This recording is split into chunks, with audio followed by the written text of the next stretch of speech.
The Italian place on Charles Street had small candles in green glass jars, and snow was falling slow against the windows. Caleb Mercer sat at a corner table in a navy shirt, sleeves rolled to the elbow, a glass of water sweating beside his hand. He had come because his late wife's mother had asked him to. He had not planned to stay long. The door opened. A woman in a charcoal coat walked in, scanned the room, and froze. It was Reeve Ashby. 5 days ago, she had signed the paper that fired him. She did not move. Caleb looked up, took 3 full seconds, and then recognized her too. He did not stand. He did not look away. "I didn't arrange this," he said quietly. "If you want to leave, I understand." 4 months earlier, the kitchen in the small house in Somerville smelled like cinnamon and warm milk. Caleb stood at the counter, braiding his daughter Junie's hair into a fishtail, working from memory. The girl was 7, small for her age, and she sat on a high stool with her chin on her hand. "Did Mom braid like this?" she asked. "She braided better. I'm catching up. Is she still here?" "She's here. And the way you laugh." He kissed the top of her head, packed her lunch into the blue insulated bag, and drove her to school in the old Subaru. The defroster wheezed. The radio played softly. He told her he would pick her up at 3. He always picked her up at 3. At Thorne and Vale Engineering, on the 22nd floor, Caleb sat in a cubicle near the window. His co-workers called him the guy who never raises his hand. He had turned down the senior lead promotion 3 times in 18 months, and people had stopped asking why. The truth was simple. Senior leads flew out to bridge sites for weeks at a time, and there was no one else to braid Junie's hair. Imogen Sato, the quality assurance director, knew more than the rest of them. She had worked with Caleb at Bridger Hale in San Francisco 6 years before, when his name had still been on the public registry. She had promised the day he walked into Thorne and Vale that she would never say a word. That afternoon, a manila folder landed on his desk. The label said, "North Shore Viaduct, Secondary Load Check." Holden Price was the lead engineer of record. Caleb was being asked to read behind him, the way a teacher reads behind a tired student. He opened the binder. He read for 2 hours without moving. On page 37, his pencil stopped. The resonance coefficient under sustained Atlantic winter wind had been calculated to 1 decimal place too few. Off by a full order of magnitude. He took the binder home. He waited until Junie was asleep on the couch with the television playing low, then opened his old laptop and ran the simulation himself. The results came back in 40 minutes. The bridge would not collapse on opening day. It would crack along the primary girder after 2 winters, lose dynamic load capacity inside 5 years, and become unsafe under a sustained Category 3 storm somewhere in year 7. 50,000 vehicles a day were projected to cross it. He printed the report. His finger hovered over the send button on the company portal for a long time. Sending it meant stepping back into a light he had walked out of 3 years ago. He thought about Junie. He thought about his wife. He pressed send. Then he closed the laptop and sat in the dark kitchen for an hour without moving. A month later, in the corner office on the 40th floor, Reeve Ashby ran a board meeting that would decide her year. The North Shore bid was the largest contract Thorne and Vale had ever chased, $4 billion. 2 miles of cable-stayed deck across the inner harbor. If they won it, she kept her chair. If they lost it, the board had already drafted a vote to install Holden Price as interim CEO inside 6 months. She was not an engineer. Her father had been one of the great structural minds of his generation, and he had had a stroke in his office 2 years ago. At the age of 68, she had inherited the seat before she had finished mourning him. The arrangement her father left behind was unspoken but ironclad. Holden was the technical brain. She was the face. She hated that arrangement. But she had not yet found a way to break it without breaking the company. Every quarter the board reminded her, in small ways, that she was a placeholder. That afternoon, Caleb's report arrived in Holden's inbox, with Imogen Sato copied. Holden read it twice, closed his door, and called Caleb up to the 39th floor. "This is the math of a sophomore," he said. sliding the report back across the desk. "Withdraw it, or I'll withdraw you." Caleb did not pick up the report. "The wind data is from the National Weather Service. The math is correct. Withdraw it." "No." Holden looked at him for a long moment, the way a man looks at a fence he has not noticed before. Then he smiled and said, "I will remember you wanted this." A week later, the report was gone from the internal system. The audit trail showed it had never existed. Imogen Sato, working late and running a routine cross-check between the QA backup server and the main system, noticed the gap. She pulled a copy of the deleted file from the redundant archive, printed it, and locked the printout in her office safe without telling anyone. She did not yet know what she was going to do with it. She only knew that engineers who lost their warning reports tended, in her experience, to need them later. Junie fell on her roller skates and broke her wrist.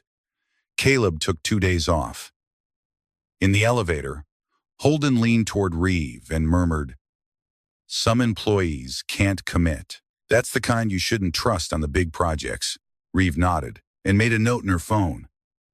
She did not ask the name. She did not have the bandwidth to ask the name. The board meeting that morning had run 2 hours over. That night, in his unlit office on the 39th floor, Holden opened a private email account on his personal laptop and typed a short message. The recipient line read Garrison. The body was 4 lines. The internal review caught the load discrepancy. "I have suppressed it. Confirm the steel order proceeds." As agreed. The reply came back within minutes. A single line, no signature. "Whatever you need to do, do it. We'll cover." Holden closed the laptop and sat in the dark for a moment, looking out at the lights of the harbor. He had not started this for the 8%. He had started it because Garrison had offered him a seat on their board for the year after North Shore opened. The kickback was the sweetener. The seat was the prize. He had calculated, the way he calculated everything, that the bridge would not fail until he was already gone. 5 days before the candles in the green glass jars, Holden made his move. The night before the final North Shore bid hearing, an anonymous email landed in the inboxes of every member of the State Procurement Committee. Attached was a document under Caleb's name. It was his original warning report, but the language had been rewritten. Slurs against the company. Vulgar threats against named partners. References to political corruption that did not exist. Nothing he had ever written. The document had been crafted with the kind of malice that only an insider could plausibly stage, and the metadata had been carefully spoofed to point back toward Caleb's home network. The committee canceled the hearing by midnight. The $4 billion contract slipped to the second-place bidder by morning. By 6 a.m., the news was on every business desk in Boston. By 8, Holden had called what he labeled a disciplinary review. 14 managers in a glass conference room on the 38th floor, Reeve at the back, watching, with 2 unread emails from J.P. Morgan flashing on her phone screen. Holden read the case as if reading a verdict. The leaked email had originated from an IP block in Somerville, where Caleb lived. Caleb had previously authored an unauthorized warning report on the same project. The conclusion was self-evident, Holden said. Sabotage from a disgruntled engineer who had been passed over for promotion 3 times. Caleb stood at the front of the room. He asked to see the email headers. He asked to see the server logs.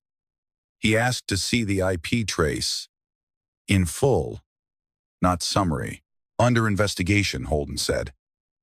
Not for distribution at this time. Caleb asked whether the company had verified the metadata against the QA cross-backup. Holden said the QA backup was not relevant to a personnel matter. Reeve had a call with J.P. Morgan in 20 minutes. The single-page brief in front of her bullet pointed everything Holden had just said. She had already lost a $4 billion contract that morning, and her board chair had texted her twice. She signed. A young project manager near the wall laughed and said, "Loud enough to carry? He won't even look up." Real sneaky type. The room laughed with him. The laughter was not loud, but it was the kind that fills a room because nobody chooses to stop it. Caleb looked up. For the first time in the entire meeting, he raised his eyes and looked at Reeve, directly, without anger. He held the look. She felt something turn in her chest. A small wrong note she could not name. And then her phone lit up and she looked away. Later, lying in bed unable to sleep, she would remember exactly the angle of his head and the absence of any plea in his eyes. His phone buzzed on the table. The school. Junie had thrown up at lunch. Holden saw the screen and smiled. Hope she didn't inherit her father's judgment. The room went quiet. The laughter died in their throats. Even the project manager who had spoken first looked down at his notepad. There was a line, and Holden had stepped over it, and everyone in the room understood that they had been standing on the wrong side of it for the past 15 minutes. Imogen Sato stood up at the side of the room. She did not speak. She walked out, and she shut the door behind her hard enough that the glass wall hummed for 2 full seconds afterward. Reeve watched her go. For the first time that morning, Reeve felt a cold, quiet pull at the base of her skull, the kind of feeling she had learned to ignore in business school. Caleb picked up his cardboard box. Inside it, a coffee mug Junie had painted for him at a birthday party, a framed photograph of his wife, and a structural slide rule his father had given him at his graduation. He walked out. In the elevator, alone, he pressed his thumb against his palm, hard, and then let it go. He drove straight to the school. Junie was small and pale on the nurse's bench, and she put her arms around his neck and did not ask why he was there in the middle of the day. He buckled her into the back seat. He sat in the driver's seat with the engine off and watched the snow start to fall on the windshield. The school parking lot was empty. He thought, for a long-stretched moment, about driving north and never coming back to that office. His phone vibrated. A text from a number he did not recognize. I know who you are. Don't let go of that report. He looked at it for a long time. Then he started the car and drove home. 2 days later, Imogen Sato met him at a small cafe in the North End, the kind of place where the espresso machine was older than the owners. She set a thick folder on the table between them, slid it halfway across, and kept her hand on it. I have kept your past quiet for 3 years because you asked me to, she said. This is not about you anymore. 50,000 vehicles a day. He pulled the folder toward him. Inside, the original signed and time-stamped version of his warning report. A QA cross-backup of the server logs from the night the anonymous email was sent, showing the message had originated inside Thorne and Vale, not from Somerville. A photocopy of the side contract for steel girders from a Chinese supplier, signed by Holden Price as approving engineer, with a notation of an 8% commission routed through a Cayman account. Imogen tapped the last page. 16 million. That's what your report would have cost him. Caleb closed the folder. Why now? Because last night I drove past the North Shore site and watched them stage the first pylon forms. Because if I wait until that bridge is up, I will spend the rest of my life knowing. He took the folder home. He waited until Junie was asleep. Then he opened the closet in the spare bedroom and pulled down the laptop he had not used in 3 years. The structural analysis software was still installed. The license was still active. The password was Junie's birthday. He worked until 2 in the morning. He did not just confirm his original report. He went deeper. He pulled the bid submission file Holden had sent to the procurement committee and ran the load model on it directly. The safety factor on the primary deck girder, in the version that had been submitted, was 1.05. The American Society of Civil Engineers minimum for that bridge classification was 1.25. Holden had pushed it under the line to fit a cheaper steel. Caleb checked the metadata on the submission file. The last user to modify and save it was logged as Reeve Ashby. 11:47 p.m., the Thursday before the bid hearing. He sat back in his chair. He did not know if she had read what she was signing or not. He suspected she had not. He suspected Holden had walked into her office at midnight with an iPad and said, "Just a graphics update. Sign here." He printed 3 copies of everything. He locked one in his own safe, mailed one to a private box in his name, and sealed the third in an envelope addressed to himself and dropped it in the mail. Postmarked evidence was older than the internet and harder to erase. That same evening, Delphine Ashby called her daughter and told her, in the voice that did not allow refusal, that she had arranged a dinner for Saturday. The son of an old college roommate, Charles Street, 8 o'clock. Reeve had not slept properly since the disciplinary review. She agreed because arguing was more tiring than going. Imogen Sato, on her drive home from the cafe, pulled over on a side street and made a call. I gave him the file, she said into the phone. He'll do what he does. I am sorry I let him sit in a cubicle for 3 years. He wrote a Norman Metal paper while you and I were still reading textbooks. The voice on the other end did not answer for a long moment, and then said only, tell him I knew. Tell him when this is finished. So now there were candles in green glass jars, and Reeve Ashby was sitting down across from Caleb Mercer because pride would not let her stand up and walk back out, and because if he had brought her here to threaten her, she wanted to hear it from his mouth, not through a lawyer. The waiter brought bread and olive oil. They ordered without looking at each other. Reeve picked the cheapest pasta on the menu out of an instinct she did not examine. Caleb ordered what he always ordered when his late wife had picked the restaurant. For 3 minutes, neither of them spoke. The candle flickered in its green jar. A waiter in the next aisle uncorked a bottle of something old, and the cork made a small, soft sound. She tried first. Have you sued the company yet? I'm not suing the company. What are you doing then? Waiting for the company to come find me. She did not understand the answer. She turned the wine glass in her fingers and thought about leaving. Her phone began to buzz on the table. Once. Then again. Then a third time. She glanced down, then up, then down again. The texts were from Holden. The State Department of Transportation had issued a notice. A surprise structural review of the North Shore submission had been scheduled for Monday morning, before any pylon concrete could be poured. Holden was telling her not to worry. He was reassuring her in 3 separate messages, each one slightly more emphatic than the last. She read the 3 reassurances in a row and could feel, through the screen, that he was lying. She had run a company for 2 years. She knew the texture of a man who had stopped sleeping. Caleb watched her face. He set down his fork. Page 94, he said. The safety factor on the primary deck girder. 1.05. Do you know what that number means? She lifted her eyes. What are you doing? It means a sustained category 3 storm of 9 minutes will start micro-cracking the girder. It means in 5 years that bridge loses dynamic load capacity. It means I am the only engineer in your company who has run the actual model on the actual file you submitted. The submitted file. Not the file Holden showed your board last Tuesday. Her mouth opened slightly. How do you know that number? Because I wrote the original. Before Holden changed it. Before you signed the change at 11:47 on Thursday night last week. The color left her face in a measured way. From the temples down. She remembered the iPad. She remembered Holden saying, just a graphics update. Just a chart refresh. She remembered her own thumb pressing the signature pad without really looking at the screen because she had been on her 4th coffee and her 7th meeting of the day. She thought, with a clarity that made her stomach tighten, that her father would have read every page. Caleb laid 2 20s on the table and stood up. He did not raise his voice. You are not the reason I lost my job. You are the signature.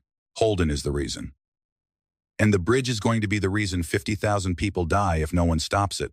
He walked out into the snow. The waiter started to come over to ask if everything was all right, and then read the air at the table, and did not. She sat alone for a long time. The candle in the green jar burned down a 1/4 inch. She opened the corporate portal on her phone, navigated through 3 security gates, and pulled up the submission file. Page 94. Safety factor. 1.05. Her hand started to shake. She pressed it flat against the table until it stopped. She called Imogen Sato. Imogen picked up on the first ring, as if she had been waiting by the phone. I'm at the office in 20 minutes, Imogen said. Bring nothing. I'll have everything. At 6 the next morning, Reeve sat across the desk from Imogen on the 18th floor. Imogen pushed a folder across, identical to the one she had given Caleb 2 days earlier, with 1 added page on top. The page was a brief biography. Caleb Mercer, Principal Structural Engineer, Bridger Hale Group, 2014 to 2022. American Society of Civil Engineers. Norman Metal, 2019. Carquinez Straight Replacement Span. Lead Structural Designer, 2018. Reeve read the page twice. She lowered her forehead onto her hand. I fired a Norman Metal engineer in 40 seconds, based on a one-page summary. You fired him because you were too tired and too afraid to read, Imogen said. Stand up. We have 18 hours before that DOT review. The door opened without a knock. Holden Price stood there in his coat, snow on his shoulders. The QA cross backup he had been told never existed had pinged him an alert at 5:52 a.m. He smiled. A meeting I wasn't invited to. Curious. Reeve stood up. Her voice did not shake. Holden, you are on personal leave as of right now. Voluntary. Before I have to do something else. You don't have evidence. I have your initials on a side contract. I have a server log that doesn't match your story. I have a metadata trail on the bid file. Get your coat. Holden looked at Imogen. Imogen did not look back.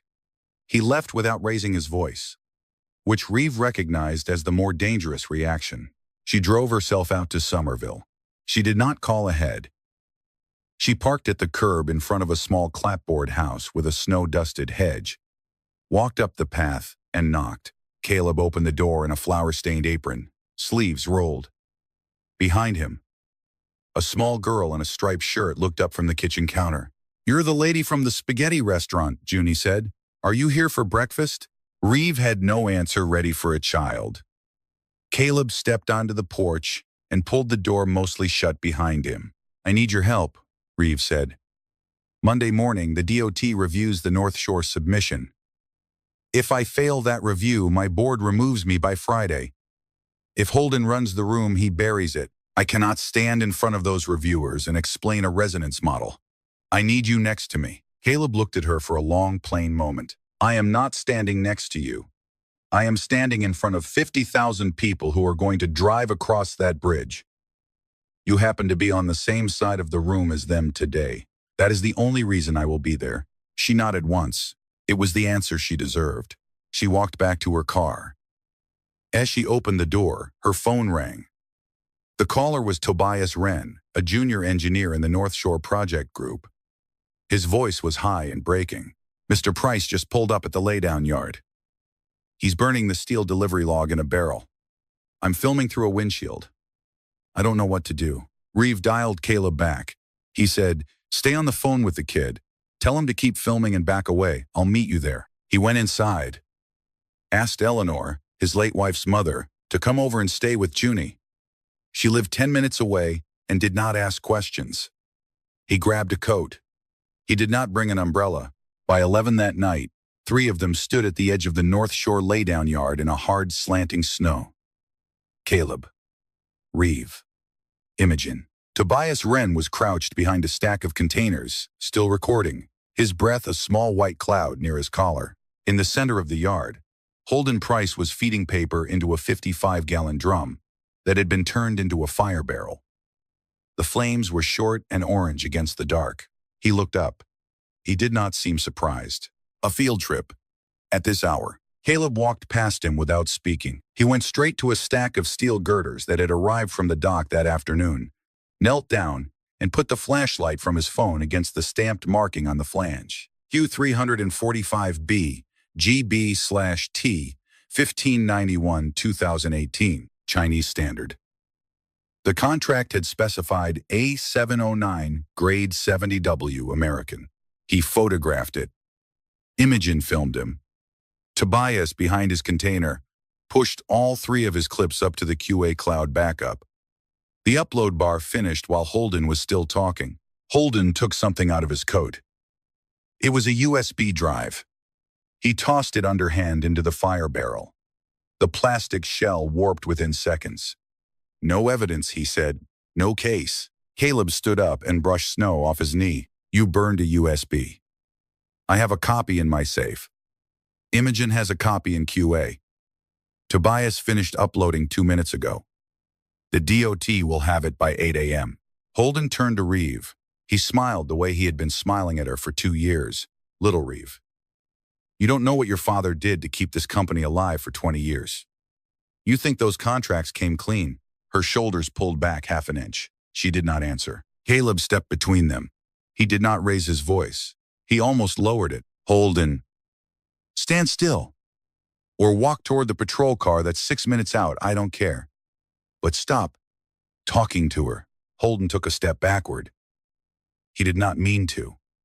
His body moved on its own. For 3 full seconds he stared at Caleb, at the way Caleb's shoulders sat, at the way Caleb had read the steel marking in the dark in a single glance. You aren't a Vale engineer, Holden said. It was almost a whisper. Caleb did not answer. Imogen, near Reeve's shoulder, spoke quietly. He signed the structural calculations on the Carquinez replacement span in 2018, the bridge that stood through the 2021 earthquake without a crack. He left the field after his wife died in the partial collapse of a Garrison Group bridge. He has not forgiven a wrong bridge since. Reeve turned and looked at Caleb. He was running his thumb along the diameter of a bolt, as if measuring the pulse of a living thing. The patrol car came up the access road with its lights turning slowly, the snow flashing red-blue-red across the steel. 2 officers got out. Holden was detained for questioning over the destruction of project documents. He went without resistance. His attorney would have him out by morning, but it was enough to open a case. Back at the office at 3 a.m., Caleb sat at a workstation in the QA bay and opened the Thorn and Vale structural analysis system to prepare the demonstration for the DOT review. He found something he had not expected. There were 2 backdoor accesses to the calculation server. One was Holden's, traced through the 8% kickback. The other was external. The IP signature pinged out to a colocation facility in Reston, Virginia. The account name was scrubbed, but the certificate chain led to one place, Garrison Group. The wrong bridge was not corruption. It was sabotage.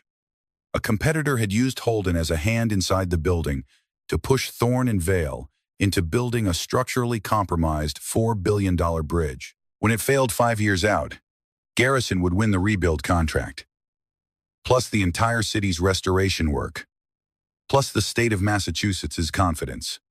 Hundreds of millions, conservatively, and a body count nobody at Garrison would ever sign for. Caleb sat very still. Reeve, on the other side of the room, saw his face change and did not ask. The room at 8 in the morning held 20 people. The Massachusetts DOT review team led by Marisol Vega, the permitting director, a woman with 22 years in the field and a reputation for asking exactly the question you did not want her to ask. 5 members of the Thorn and Vale board, including Delphine Ashby, who had not taken off her coat.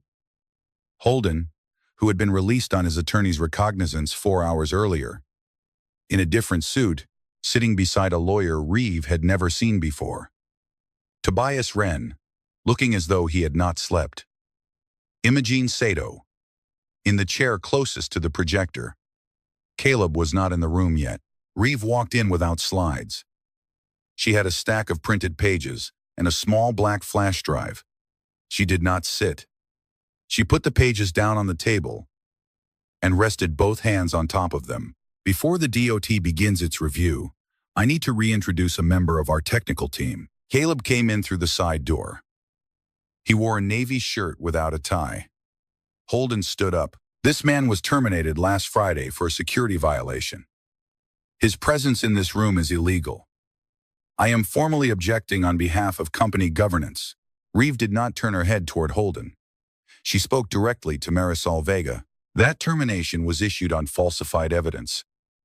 The QA cross-backup of the server logs demonstrates that the email cited as cause was generated internally, not from Mr. Mercer's residence. I rescinded the termination at 5 o'clock this morning. Caleb Mercer is a special technical contractor of Thorn and Vale. Effective then. Holden tried again. He got 2 words out. Caleb spoke without turning. Holden, you will want to hear this part. The first half is about the bridge. The second half is about you. The room went silent. Holden's lawyer pressed a hand on his sleeve, and Holden sat down. The set of his shoulders did not match the suit anymore. For 22 minutes, Caleb walked them through it. He did not raise his voice.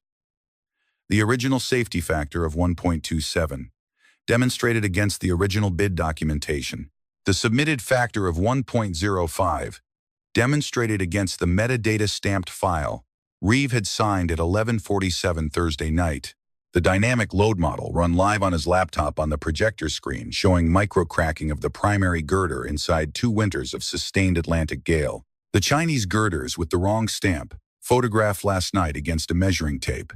The 8% commission, traced through 3 layers of shell companies to a Cayman account that bore Holden Price's middle name as its registered alias.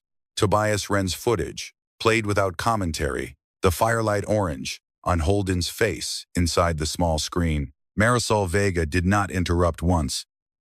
She wrote in a small notebook. Twice she underlined something. Then Caleb pulled up the last slide. There is a second access point in the calculation server, he said. It is not Mr. Price. It belongs to Garrison Group. The certificate chain leads to their colocation facility in Reston, Virginia. They were planning for this bridge to fail in year 5. They were planning to win the rebuild contract. We estimate the planned rebuild value at $600 million.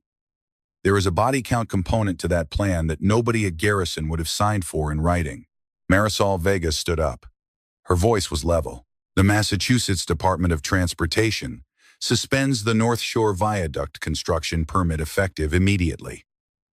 The FBI field office will be contacted within the hour. Mr.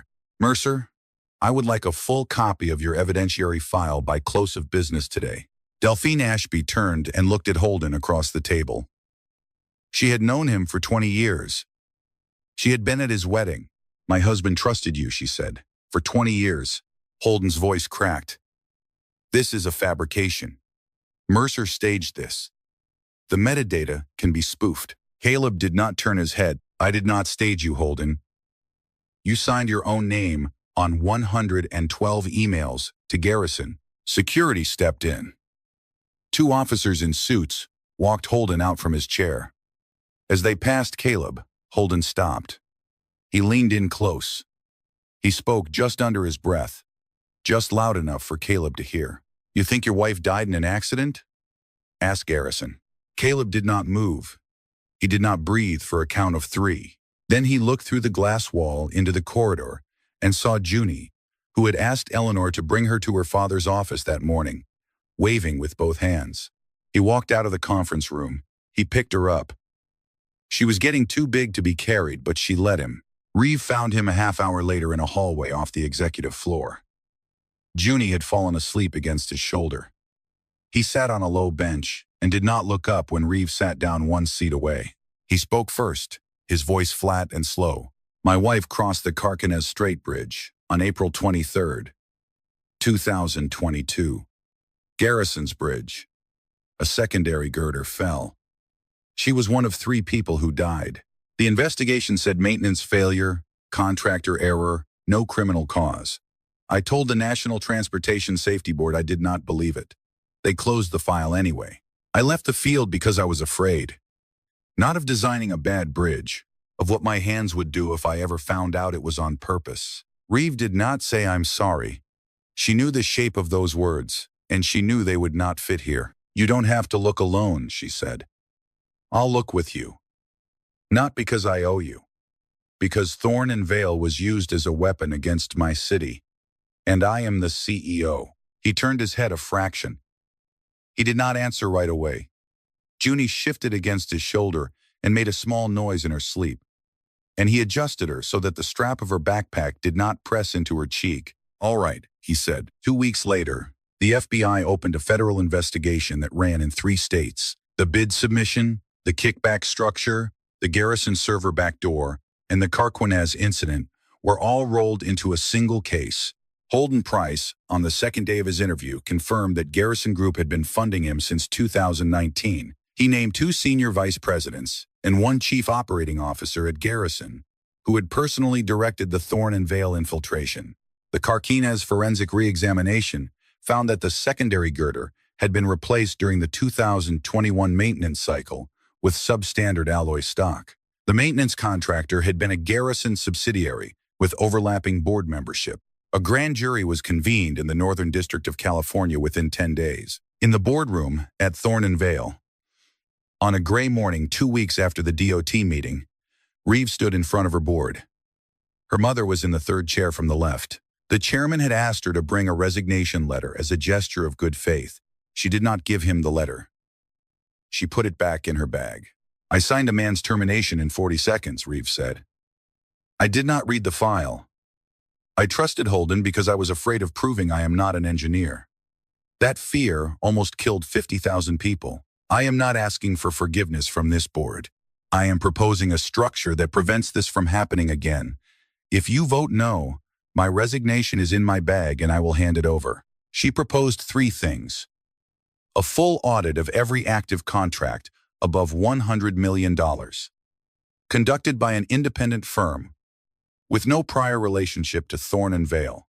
Imogen Sato into a created seat as Chief Quality Officer, reporting directly to the board, with veto power on contract submissions. And a Chief Engineering Advisor position, part-time, remote, with veto power on all major bridge projects. The advisor's name she would not announce publicly. The board would understand why. Delphine spoke for the first time in months, without prepared notes. "I agree." The chairman looked around the table. He looked at Reeve. He looked at the unopened resignation letter sticking out of her bag. All in favor, 11 hands went up. The vote was unanimous. The next afternoon, Reeve drove out to Somerville. She did not call ahead. Junie opened the door, looked her up and down, and said, "You came back. Is your dad here?" Junie nodded gravely and went to get him. Caleb came to the porch. He did not invite her in. The cold pressed white at the edge of her breath. "I came to apologize," she said, "officially, on the record, to you, not to a board." He looked at her for a moment. "I do not need your apology," he said. "I need you to never sign something you have not read. The 50,000 people who are going to drive across whatever bridge you build next do not care whether you are sorry." Reeves stood without moving. She felt the words land all the way through her chest.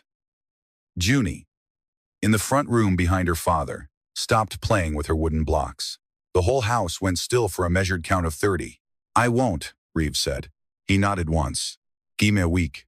A week later, he accepted the Chief Engineering Advisor role on the conditions he set. 3 days a week. From home. No board meetings. Veto power on every bridge project over $50 million. The salary equaled the difference between his cubicle pay and the principal engineer rate over the past 3 years, plus a college trust for Junie. Reeve did not negotiate. North Shore Viaduct was redesigned. New safety factor, 1.32. Material, a 709 grade 70W. American Mill, traceable from heat lot. Tobias Wren was promoted to lead engineer on the rebuilt project. Imogen Sato was named Chief Quality Officer, the seat she had been owed for 10 years. Holden was indicted on federal charges. Garrison Group was facing simultaneous suits in 3 states, 6 weeks after the boardroom apology. On a Saturday afternoon, Reeve drove out to Somerville again. She had not called ahead. She had a small white box of butter cookies in the passenger seat. She had bought them clumsily because she had never bought cookies for anyone. And the woman behind the counter had wrapped them in twine, in a way Reeve did not know how to untie. Junie opened the door. "It's the CEO lady. Are you coming in?" Reeve looked up over the girl's shoulder. Caleb, in a gray sweater with flower on the cuff, gave her one small nod. They sat on the back step. The yard had a single bare maple and a bird feeder. Reeve put the cookie box between them. "I don't know how to do this," she said. "I have never had to ask for something that was not work." "You don't have to ask," Caleb said. "Just sit. Junie is making real cookies inside. Yours don't measure up." She laughed. It came out small and surprised, almost nothing. It was the first time he had seen her laugh. Junie came outside with a slightly burnt cookie on a paper towel and presented it solemnly to Reeve. "It's the best one I've ever had," Reeve said, and ate the entire thing. "You're lying," Junie said. "Yes. But I still ate it. Junie nodded as if this were acceptable, and went back inside. Reeve glanced through the kitchen window and saw, on the shelf above the stove, a framed photograph of a woman with brown hair and a wide, unguarded smile. She did not ask the name. She nodded to the picture, the way a guest nods to the host of a house, and turned back to the yard. Before she stood up to leave, she pulled a sealed envelope from her coat pocket and laid it on the step between them. There are 3 people at Garrison who were not indicted. I hired a private investigator on my own dollar after the federal team closed their slice. The names are in here. You decide what to do with them. When you decide, he looked at the envelope for a long time. Then he picked it up and put it in the kitchen drawer behind him without opening it. When Junie is older, he said, I'll open it when I am steady enough to. She nodded. She walked back to her car. She did not drive away immediately. She sat in the driver's seat with the engine off for a full minute. Then 2. She picked up her phone and called her mother. I am not coming to your gala next week. I have something else. She hung up before Delphine could answer. She did not start the engine yet. Inside the kitchen, Caleb pulled a step stool up to the counter, and Junie climbed onto it, and they began to measure flour for the second batch of cookies. Through the window, the headlights of Reeve's car stayed on. 2 soft circles of warm light against the cold blue winter dusk. She sat there a little longer. Then, eventually, she drove home.